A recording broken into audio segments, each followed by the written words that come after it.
Assalamualaikum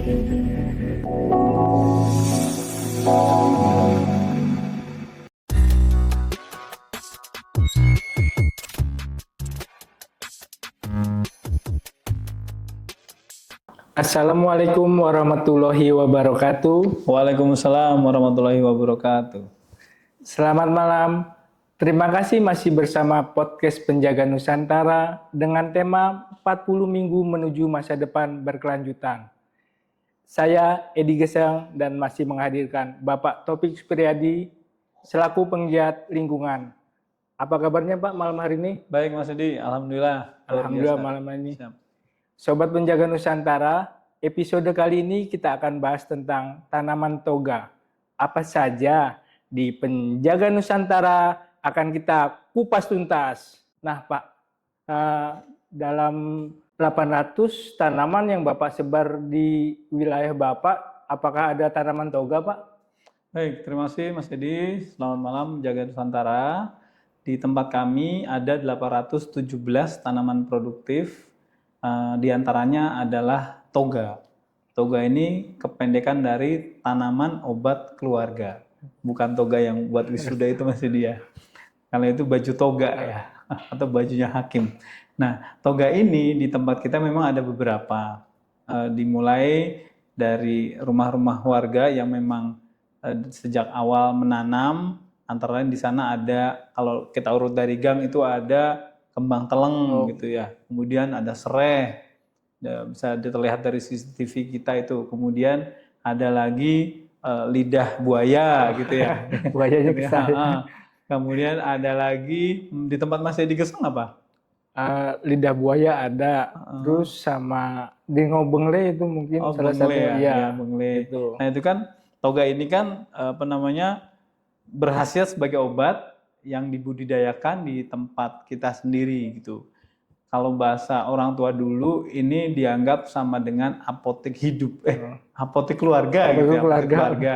Karena rata-rata tanaman toga ini bermanfaat untuk P3K. P3K pertolongan pertama pada kecelakaan gitu ya. Kemudian di sini memang tanaman toga ini alhamdulillah warga mulai banyak menanam Mas Edi. Nanti mungkin di bagian akhir kita bahas juga hal-hal yang bermanfaat di tempat kita gitu ya. Sementara itu Mas Edi. Oh seperti itu ya Pak. Siap. Terima kasih Pak. Dan ini di layar belakang ini ada tanaman, ini tanaman warga apa termasuk toga ini Pak? Ya, ini sahabat Penjaga Nusantara, ini adalah salah satu toga tanaman mint. Nah ini memang ritualnya seharusnya tanaman mint ini banyak dipruning, banyak dipotongi daunnya supaya lebih lebat gitu. Kayak di gang, di mulut gang tuh ada tali dadung, kemudian dililit tanaman kembang teleng gitu ya. Itu juga sama. Kembang teleng ini oksigennya kan banyak. Kemudian kembang teleng juga manfaatnya juga banyak gitu.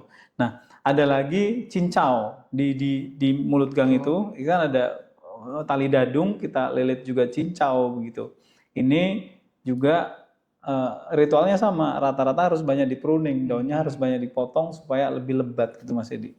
Siap. Terima kasih Pak. Kalau masalah perawatannya bagaimana Pak tanaman toga ini Pak? Iya memang gini, sebelum bicara perawatan, manfaat tanaman toga ini sahabat Penjaga Nusantara di samping untuk P3K tadi, pertolongan pertama pada kecelakaan, ini juga bisa memperindah rumah. Kayak studio kita ini kan ada tanaman mint di belakang kan jadi indah gitu ya. Iya. Kemudian juga bisa peluang bisnis gitu.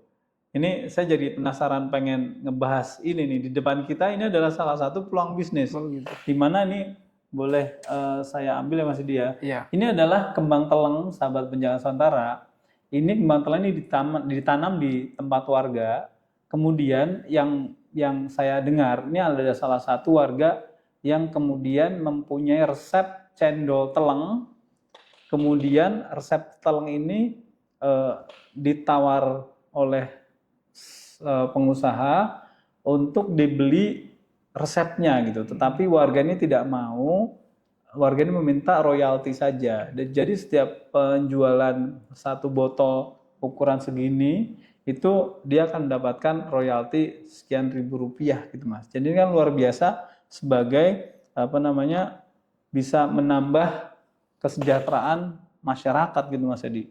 Kemudian ini toga ini penting karena bisa juga membantu penghematan biaya pengobatan. Di samping tadi mempercantik rumah, menghemat biaya pengobatan.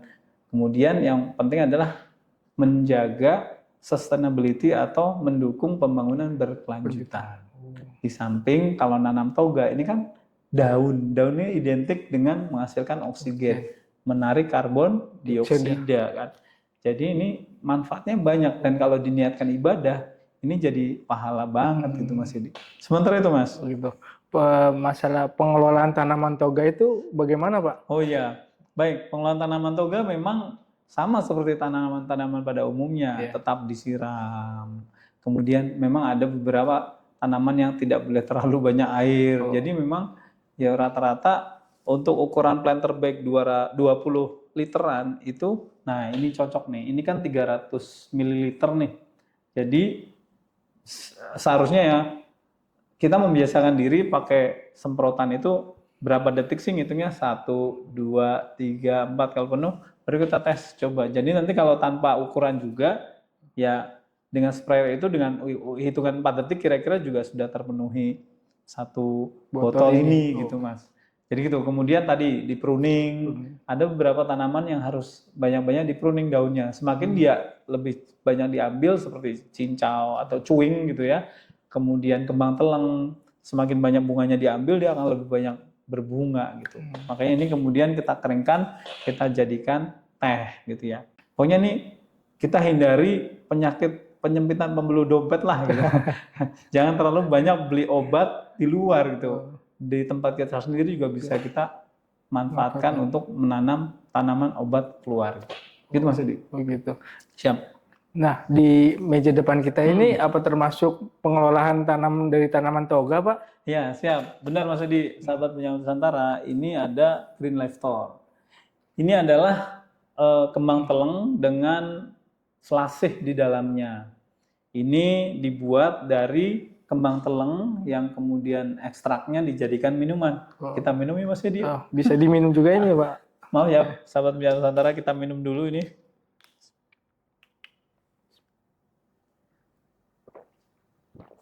Nah, ini kan nikmat sekali nih Pak. Alhamdulillah ya. Ini terasa ekstrak kembang teleng, kemudian ada jeruk nipisnya gitu. Dan ini juga bisa dijadikan untuk sprayer nih. Nah, Mas Edi biar lebih glowing. Ini boleh coba untuk muka Mas, coba Mas. Gunanya untuk muka ya Pak ini Pak? Langsung ke mukanya Mas. Oh gitu. Iya, widih. Nah, iya. Tapok kinclong ini. Jadi nggak geseng lagi berarti saya ini. Wah, mantep ini. Ada gunanya juga ini Pak. Makanya diberikan spray ini Pak. Siap. Kalau ngantuk juga bisa juga Mas Edi gitu. Jadi seger Pak. Digeseng ya. Siap. Mantap memang. Jadi sahabat penyambut Nusantara, ini masih basah. Kalau sudah kering ini, nah ini yang sudah dikeringkan. Ini tinggal direndam air gitu Mas Edi. Dia akan airnya berubah menjadi ungu. Gitu. Ya. Oke Pak, terima kasih Pak. Siap. Jadi pengelolaan tanaman toga ini salah satunya kembang teleng itu dihasilkan seperti ini Pak jadinya ya Pak? Ya, produk akhirnya salah satu untuk minuman ya. Minuman. Ada lagi nanti mungkin hari Minggu kita akan jalan santai melibatkan UMKM, usaha menengah kecil, mikro dari lingkungan RW 4 Malaka Jaya. Salah satunya nanti akan ada cendol dari kembang teleng. Begitu ya Pak. Ya, jadi produk olahan dari toga sendiri juga macam-macam gitu.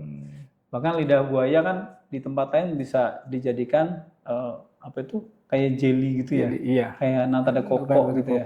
Bener ya kayak nata de coco ya. Itu nah ini kita belum lah, baru kembang teleng. Kebetulan di tempat kami juga kembang teleng banyak.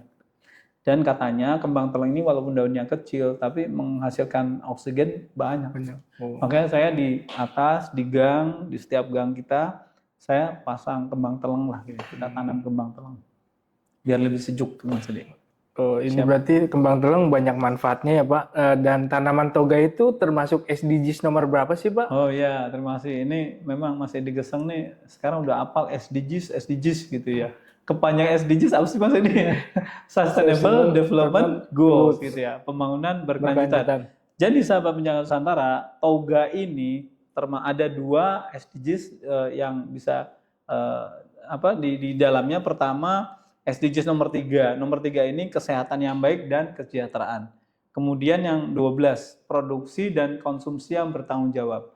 Jadi dengan kesehatan yang baik, kemudian kita bisa sejahtera karena ini bisa dijual. Nilai ekonomi ya Pak? Ekonomis. SDGs nomor 3. Kemudian yang nomor 12 konsumsi dan produksi yang bertanggung jawab. Iya, apa yang kita makan, kita harus bertanggung jawab bahwa ini memang bermanfaat untuk kita gitu. Ini nanti boleh dibawa pulang ya daripada membazir Mas Edi. Sementara itu Mas Edi. Oh gitu ya Pak. Siap. Terima kasih Pak. Mungkin sebelum kita mengakhiri podcast malam ini, ada closing statement Pak untuk Sobat Penjaga Nusantara Pak. Baik Mas, sahabat Penjaga Nusantara, kalau di agama kami, di Islam, ini kan menjaga kesehatan adalah salah satu perintah Allah gitu ya. Dan ini merupakan bentuk ketaatan kita kepada Allah. Rasulullah juga mengajarkan kita untuk memanfaatkan apa yang ada di sekeliling kita. Apa yang ada sumber daya di tempat kita gitu.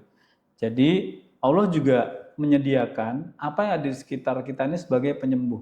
Ada ayat kan kalau kita sakit pasti ada obatnya gitu. Nah, rupanya seperti contoh ya jeruk nipis ini kan bisa mengurangi sakit tenggorokan, dikasih kecap gitu ya. Iya. Gitu Mas Edi ya. Iya. Pernah juga ya? Pernah Pak. Iya.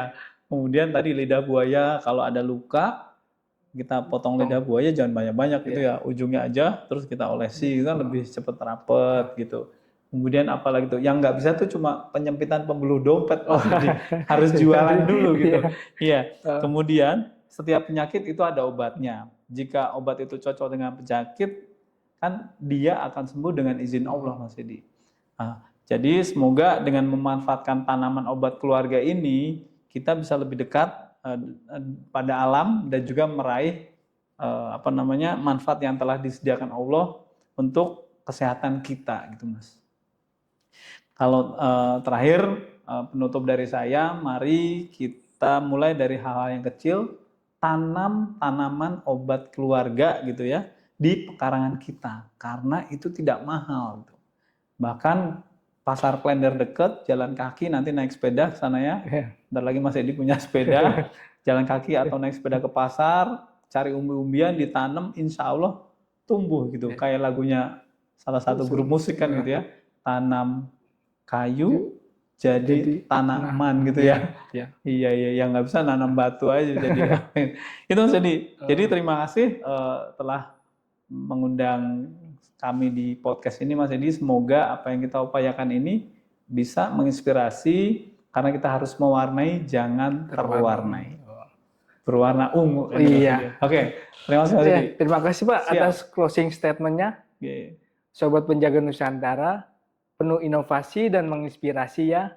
Sejatinya kita adalah penjaga alam. Bergeraklah untuk kelestarian lingkungan. Mau tahu solusi pencegahan krisis planet di Penjaga Nusantara, solusinya bersama tumbuh maju, Penjaga Nusantara untuk Indonesia. Terima kasih Pak. Terima kasih Mas Edi. Yuk. Siap. Assalamualaikum. Waalaikumsalam warahmatullahi wabarakatuh. Selamat malam Penjaga Nusantara.